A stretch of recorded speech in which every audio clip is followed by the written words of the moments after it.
Hi, thanks for joining me in today's video. I'm really excited to share something that combines two things that I personally enjoy a lot: learning and board games. These two things may seem unrelated at first because one we associate it with work or school, and the second one with having fun, being with friends. But when we look closer, we can realize that they can be very, very powerful when they are used together. So let me start with a simple question. Have you ever learned something without realizing it? By just playing, like a new word, a math concept, or a strategy for something? That's exactly what this talk is about. We often think of learning as something serious, something that can only happen in a classroom or in a textbook. But learning can also happen in much more informal and surprising and even creative ways, especially through play. Today, I want to show you how board games can become very powerful tools for teaching and learning. I'll share some examples, some theories behind this idea, and a few tips of, for teachers or even students of how can they use games in a meaningful and educational way. Well, let's begin with a bit of theory, not too much, I promise. You may have heard the word gamification. This means using game elements like competition, points, challenges, collaboration in non-game settings like school or work. Alongside that, there are also educational games, which are games specifically designed to teach something. Both of these approaches have been shown to improve engagement, boost motivation, and help students to retain information better. Why?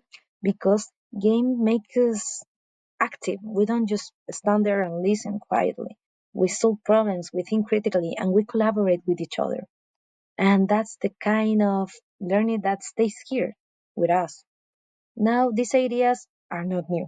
They are supported by important educational theories, like, for example, Jean Piaget. He believed that children and really all learners can learn best through active discovery. He emphasized that the importance of experience, trial, and error, and personal exploration is crucial. But let's focus on Vygotsky. Vygotsky's ideas on learning. Lev Vygotsky is another key figure in educational psychology. He talked about the zone of proximal development, which is the idea that people learn best when they are working just slightly above their current level, especially when they have help from peers or teachers. And importantly, Vygotsky believed that play is one of the most powerful ways to support learning, especially for children or the young folks. So when we use games to teach, we are not just having fun. We are building on deep, meaningful theories of how learn through doing something, through experimenting, through social interaction can happen.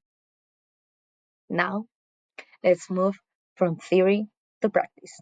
How do board games work in real subjects? Let's start with language learning.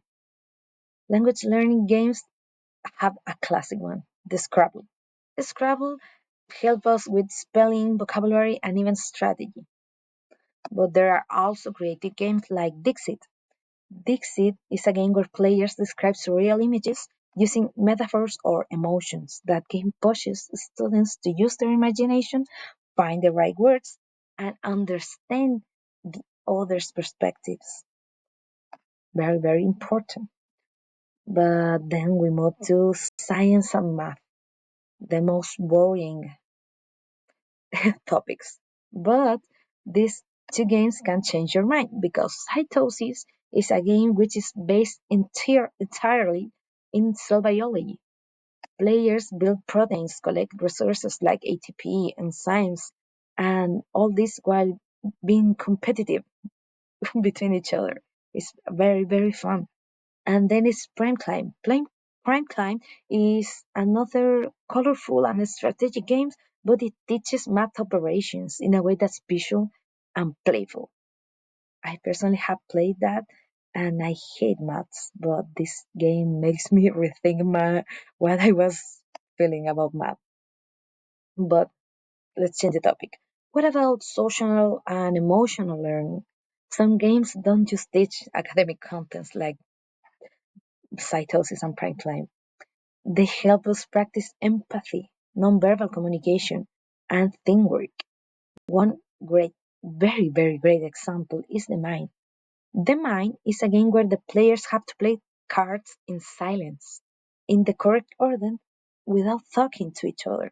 So it's surprisingly intense and a great way to develop coordination and trust between you and your partner. Now, let me give you a personal example. Once I was playing a logic-based deduction games with some few classmates. We were racing to solve these puzzles, connecting clues and dividing possibilities, and it felt like pure fun. We were laughing, competing, and totally focused on what we were doing. But when I thought about it later, when I was in my home, I realized we were doing something else. We were practicing scientific reasoning, making hypotheses, and solving problems as a team. And that's the magic of games. They can teach you without forcing it. But of course, like any teaching tool, board games need to be used well. So, how can teachers or even students like us make the most out of them? Well, first we have to choose the right game. It should be age appropriate and relevant to the subject, and simple enough to understand it quickly because you don't want to spend the whole class explaining the rules. Second, you don't want just to play it. You have to add a moment of reflection after the game. So you can ask the students, what did we learn? What did we learn? What strategies worked?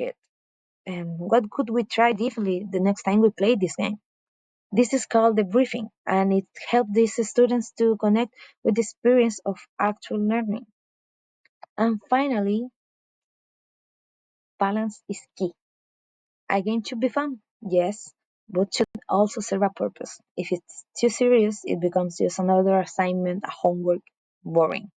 But if it's only entertaining, with no learning behind, then it loses its value as a teaching tool. So the best educational games are the ones that where fun and learning are naturally connected. So let's go back to the beginning. Board games are more than just something we play when we are bored or need a break. They are powerful tools. They help us develop skills, build relationships, and understand complex ideas in a more intuitive way. They offer a learning environment where people feel safe to try, fail, and try again.